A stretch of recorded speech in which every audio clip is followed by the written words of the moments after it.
Bismillahirrahmanirrahim. Assalamu alaikum students. How are you all? I hope all will be good. I am your physics instructor Afaq Ashraf. बच्चे last time हम लोगों ने कुछ steps के बारे में पढ़ा था। इसमें हम लोगों ने तीन इक्वेशंस ऑफ मोशंस को स्टडी कर लिया था। उसके अलावा हम लोगों ने देखा था किस तरह से प्रोजेक्टाइल मोशन किसी ऑब्जेक्ट की हुई थी और वो किस तरह से खुद को मेंटेन रख रहा था।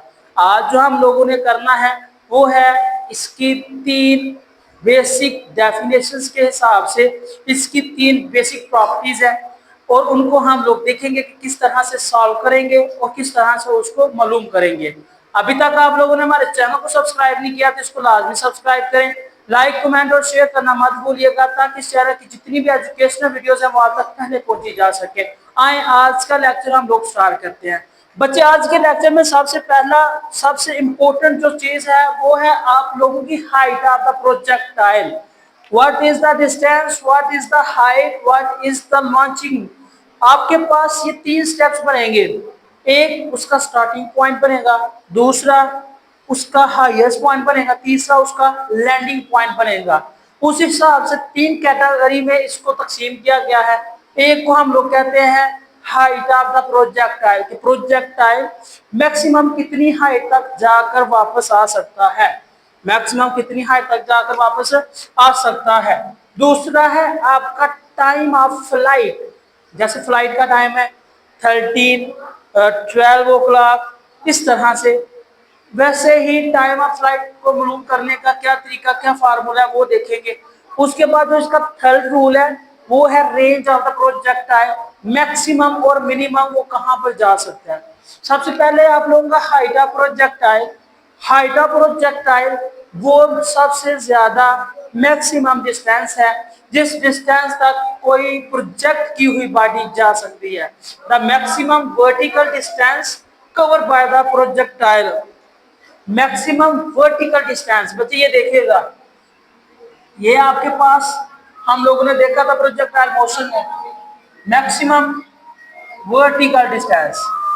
ये बच्चे आपके पास क्या है, ये आपका वी एक्स एक्सिस वाला, उससे नीचे जो आएगा वो आपका वी वाई हो जाएगा। तो ये वाली चीज क्या है, ग्रेविटी की वजह से नीचे, और ये आपका वी वाई यानी वर्टिकल डिस्टेंस कहलाएगा। क्या कहलाएगा, ये वर्टिकल डिस्टेंस। और हम लोगों ने ये चीज देखनी है कि वर्टिकल डिस्टेंस कहां पर मैक्सिमम हो सकता है। दूसरे नंबर पर इसकी डेरिवेशन है। डेरिवेशन किस तरह से करेंगे, हम लोगों ने जो इक्वेशन ऑफ मोशंस पढ़ी है वही से हम लोग इसकी डेरिवेशंस को डिराइव करेंगे। यहाँ पर according to the given situation हम लोग थर्ड इक्वेशन ऑफ मोशन को इस्तेमाल करेंगे। By using third equation of motion 2as is equal to vf square minus vi square. बच्चे यहाँ पर एक पॉइंट बहुत ही नोटेबल है। हम लोगों ने लास्ट टाइम जो स्टडी की थी वो ये चीज थी, इस तरह से, किस तरह से जब हम किसी बॉडी को फायर करते हैं या किसी ऑब्जेक्ट को फायर करते हैं तो अपनी इनिशियल पोजीशन से फाइनल और फिर फाइनल से एट द लैंडिंग पॉइंट पर कहां तक पहुंचता है और उसको पहुंचने के लिए कितना टाइम लगेगा और उसकी रेंज कितनी होगी। इन्हीं तीन पॉइंट पर हम लोगों का आज का लेक्चर होना है। तो बच्चे ये देखिएगा, उसने कहा है जैसे जैसे बॉडी ऊपर की तरफ मूव करेगी उसका जो ग्रेविटेशनल एक्सेलरेशन होगा वो कम होना शुरू हो जाएगा। एट द हाईएस्ट पॉइंट जो ग्रेविटी का एक्सेलरेशन होगा वो कम से कम हो जाएगा, यानी माइनस में। दो बातें याद रखनी है, हाईएस्ट पॉइंट से लोएस्ट पॉइंट पर आते हुए एक्सेलरेशन गेन होता है। अगर कोई बॉडी हाईएस्ट पॉइंट से लोएस्ट पॉइंट पर आ रही है ग्राउंड पे तो वो एक्सेलरेशन अचीव कर रहा है। लेकिन at the opposite side controversy में हम लोग देखेंगे, जैसे हम किसी चीज को नीचे से जमीन से ऊपर की तरफ फेंकेंगे ना तो वो नीचे से ऊपर की तरफ जाते हुए अपना एक्सेलरेशन कम, वेलोसिटी ज्यादा, हाईएस्ट पॉइंट पर जाकर उसकी जो एक्सेलरेशन की वैल्यू है वो कम हो जाएगी। इसलिए यहाँ पर ए यूज है ना, तो ए बेसिकली क्या चीज है आपके पास, वो ग्रेविटी एक्सेलरेशन है। क्या है वो, ग्रेविटी एक्सेलरेशन। तो जो बच्चे ग्रेविटी एक्सेलरेशन है नीचे से ऊपर की तरफ जाएगी बॉडी तो फिर क्या होगा आपके पास, वो नेगेटिव में आएगा, यानी कि a is equal to minus g, goes on decreasing, कम होता जाएगा। तो लिहाजा जो आपके पास यहाँ पर एक्सेलरेशन बनेगा वो क्या बन जाएगा, माइनस जी। सेकंड, हमारे पास यहाँ पर वेलोसिटी कितनी किस्म की आएगी, as we know that body जो है वो रेस्ट की हालत में आ रही है ऊपर से नीचे, यानी इसकी फाइनल वेलोसिटी तो जीरो पक्की बात आ गई है, यानी ये वाला जो आपके पास फैक्टर है ना ये जीरो हो जाएगा। क्या हो जाएगा, जीरो। क्यों, बॉडी नीचे से ऊपर की तरफ गई है तो हाँ यस पॉइंट पर जा रही है। इनिशियल वेलोसिटी उसकी है, इसलिए हम लोगों ने क्या लिखा है उसको, इनिशियल वेलोसिटी जो है वो है वी। अच्छा तो ये देखें इसकी जो इनिशियल वेलोसिटी है वो है v i by v i sine theta.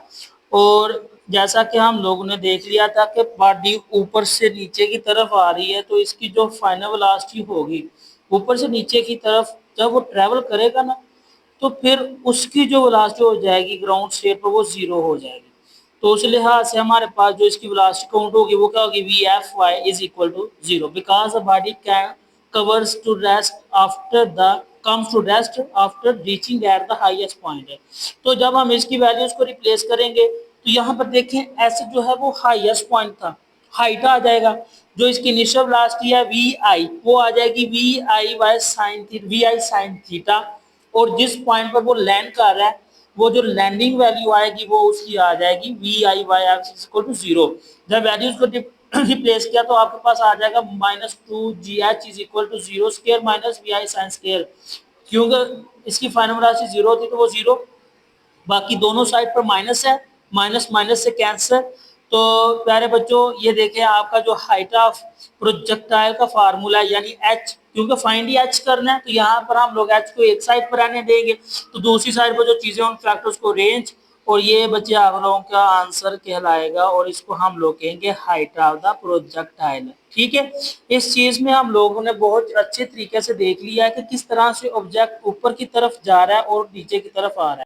Time of flight, दूसरा पॉइंट क्या है हमारा, टाइम ऑफ फ्लाइट। फ्लाइट का क्या, जिस जगह से आपने बॉडी को प्रोजेक्ट किया उस जगह से लेकर उस जगह तक जहां पर जाकर उसने लैंड करना है एट द सेम लेवल, उसको हम लोग टाइम ऑफ फ्लाइट कहेंगे। क्या कहेंगे उसको, टाइम ऑफ फ्लाइट कहेंगे। The time taken by the body to cover the distance from the place of its projection to the place of its landing. Projectile होने से लेकर लैंडिंग होने की जगह तक वो भी सेम लेवल पर जो टाइम रिक्वायर्ड होगा वो आपका टाइम ऑफ फ्लाइट कहलाएगा।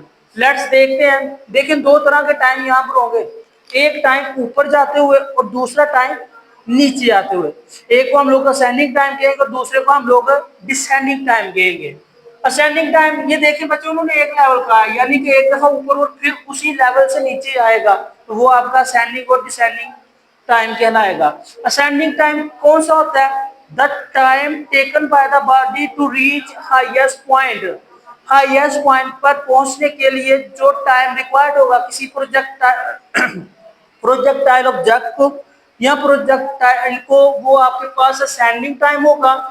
Time of reaching to the land, land पर पहुंचने वक्त या पहुंचने का जो टाइम होगा वो आपके पास उसका डिसेंडिंग टाइम कहलाएगा। ठीक है, इसके बारे में एक खास बात है, as the body goes up and come back to the same level it covers no vertical distance. ये बात बड़ी ही अहमियत के हामिल है कि जब एक बॉडी सेम लेवल पर ऊपर जा रही और उसी सेम लेवल से नीचे आएगी ना तो वहां पर उसका वर्टिकल डिस्टेंस जीरो होगा।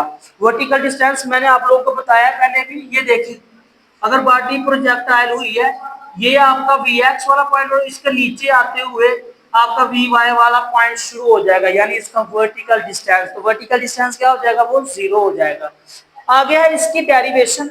डेरिवेशन किस तरह से करेंगे, हाँ जो टाइम ऑफ असेंडिंग और टाइम ऑफ डिसेंडिंग है वो दोनों सेम है और वो मैंने यहाँ पर लिख दिया है।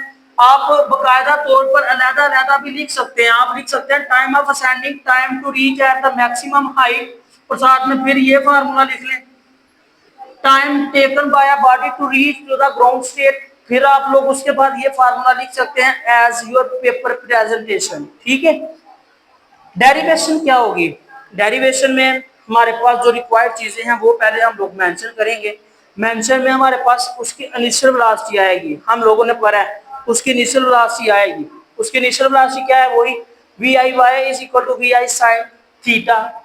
As body moves upward from the ground, जमीन से ऊपर की तरफ बॉडी जो हरकत कर रही है, जा रही है, उस दौरान फिर उसका जो एक्सेलरेशन होगा वो कम होता जाएगा, मतलब आपके पास जो इसका एक्सेलरेशन होगा वो माइनस में आएगा, a is equal to minus g आ जाएगा।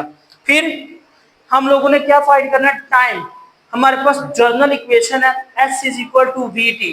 यहाँ पर s हमारे पास क्या है, हमारे पास यहाँ पर s, ये देखें, according to the second equation of the motion, s is equal to v I T plus 1/2 g t square. We I T क्या है हमारे पास, वो है v i sine theta multiply bye T plus 1/2 जी, क्या है आपके पास माइनस में जी, इसलिए यहाँ पर लिखा है क्योंकि हम लोग ग्रेविटी की बात कर रहे हैं, ग्रेविटी के हिसाब से एक्सेलरेशन चेंज हो जाता है, इसलिए वहां पर ए की जगह जी हम लोग प्लेस कर देते हैं। फिर टी स्क्वायर है। अब देखिएगा डिस्टेंस हमारे पास जीरो है क्योंकि इसने कोई डिस्टेंस कवर नहीं किया, वर्टिकल डिस्टेंस तो हमारे पास आया ही नहीं है क्योंकि वो सेम लेवल के ऊपर ऊपर नीचे जा रही थी। V i sine theta t plus minus 1/2 g t square. अब इनको रिप्लेस करें, ये माइनस लेना, इसको इधर ले आए, क्या बन जाएगा, v i sine theta is equal to 1/2 g t square. T का जो स्क्वायर है, एक टी इस साइड पर था, हम लोगों ने कैंसिल कर दिया, जो वैल्यू बची वो क्या बनी, v i sine theta 1/2 g t। As we know that हमारे पास सिर्फ और सिर्फ एक वैल्यू की जरूरत है, वो है टाइम ऑफ फ्लाइट, यानी कि उसने टाइम कितना लिया। टी को इधर ही रहने दे, ये 1/2 डिवाइड हो रहा है, दूसरी साइड पे जाकर मल्टीप्लाई हो गया, 2 vi साइन थीटा वैसे का वैसे, जी मल्टीप्लाई हो रहा था तो दूसरी साइड पर जाकर वो डिवाइड हो गया।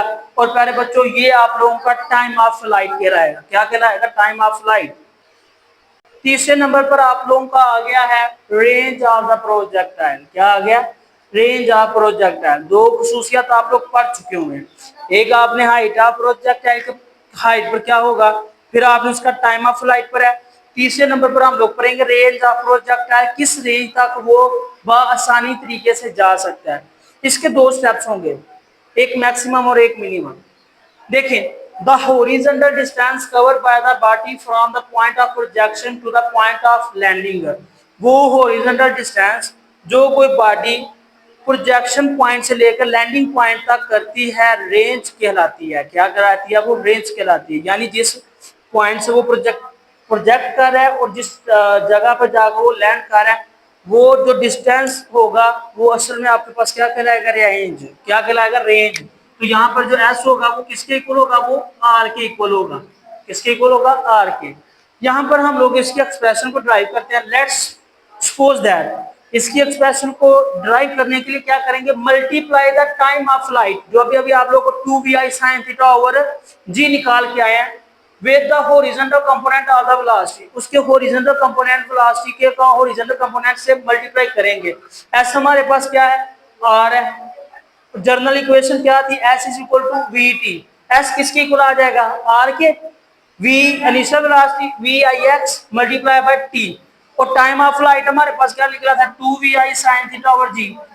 इनिशियल वेलोसिटी जो x एक्सिस के लॉन्ग है, इनिशियल वेलोसिटी वो आई है v i cos theta multiply by 2vi sin theta over g, 2vi sin theta over g. तो क्या आएगा, ये देखें, vi से मल्टीप्लाई हुआ तो ये vi स्क्वायर बन गया, जी को हम लोगों ने ये दो कंपोनेंट हमने अलग कर लिए, vi स्क्वायर ओवर जी, 2 sin थीटा और cos थीटा इनको अलग कर लिया। क्योंकि मैथमेटिकली अगर ट्रिग्नोमेट्री की शक्ल में देखा जाए तो ट्रिग्नोमेट्री में ये होता है 2 sin theta cos theta is equal to sin 2 theta के इक्वल। तो यहाँ पर रिप्लेस करेंगे तो बच्चे आपके पास रेंज ऑफ प्रोजेक्टाइल का फार्मूला निकल आएगा। V i and g are the constant, यहाँ पर जो ये वाला फैक्टर है ना, ये कांस्टेंट है। क्या है ये आपके पास बच्चे, ये कांस्टेंट। तो लिहाजा जो रेंज ऑफ प्रोजेक्टाइल डिपेंड करेगा वो करेगा sin 2 थीटा के ऊपर। किसके ऊपर, sin 2 थीटा के ऊपर। ये था बच्चे आप लोगों का रेंज ऑफ प्रोजेक्टाइल। नाउ हम लोग देखेंगे कि इसकी जो मैक्सिमम वैल्यू वो कहाँ पर होती है। Range of projectile will be maximum when the sin 2 theta is maximum. जब sin 2 थीटा मैक्सिमम होगा तो हमारे पास यहाँ पर जो रेंज ऑफ प्रोजेक्टाइल है वो मैक्सिमम होगी। फॉर एग्जांपल sin 2 थीटा है इक्वल टू 1, तो यहाँ से sin 2 थीटा sin 2 साइड ले जाएंगे तो sin इनवर्स 1 बन जाएगा। कैलकुलेटर पर अगर आप लोग साइन इनवर्स 1 करेंगे, आपकी लेफ्ट साइड के कॉर्नर के ऊपर शिफ्ट उसको प्रेस करना है और साइन थीटा को प्रेस करना है, आपके पास वो साइन इनवर्स और साथ में 1 को लिख देना, आपके पास एंगल 90 का आएगा। फिर यहाँ पर जो चीज बची थी वो थी आपके पास 2 थीटा इज इक्वल टू 92 और 90 कैंसर, तो ये आपके पास 45 आएगा। अब जो इक्वेशंस आप लोगों ने मालूम की थी उसमें ये पुट कर लें। ये देखें साइन 2 थीटा में हम लोगों ने पुट करना है ना, साइन 2 थीटा में जब हम लोगों ने पुट किया तो ये बन जाएगा 90, साइन 90 बच्चे 1 के इक्वल होता है, तो यहाँ पर जो वैल्यू बनेगी वो बनेगी वी आई स्केयर, मैं बड़ी करके लिख देता हूँ वी आई स्केयर ओवर जी। और प्यारे बच्चों ये आपके पास वो मैक्सिमम वैल्यू और इसका मैक्सिमम एंगल फिर कौन सा होगा, वो होगा 45 डिग्री। ये आपके शॉर्ट क्वेश्चन में भी आएगा कि किस के जो प्रोजेक्टाइल की रेंज है, रेंज ऑफ प्रोजेक्टाइल कहां पर ज्यादा होती है या मैक्सिमम होती है, where will be the maximum value of the range of projectile derive it, तो वो बच्चे आपके पास 45 डिग्री पर मैक्सिमम होती है और उसको ड्राइव करने का तरीका और उसका सोल्यूशन मैंने लिख दिया है। आई होप बच्चों आप लोगों को आज के लेक्चर की समझ आ गई होगी। अगर किसी भी चीज में कोई मसला हो तो बच्चे आप लोगों ने कमेंट सेक्शन में लाजमी बताना ताकि आप लोगों के क्वेश्चन का सलूशन दिया जा सके। अभी तक आप लोगों ने हमारे चैनल को सब्सक्राइब नहीं किया तो इसको लाजमी सब्सक्राइब करें, लाइक कमेंट और शेयर करना मत भूलिएगा ताकि इस चैनल की जितनी भी एजुकेशनल वीडियोस हैं वो आप तक पहले पहुंची जा सके। मुझे दे इजाजत, इंशाल्लाह नेक्स्ट लेक्चर में दोबारा से मुलाकात होगी। अल्लाह हाफिज।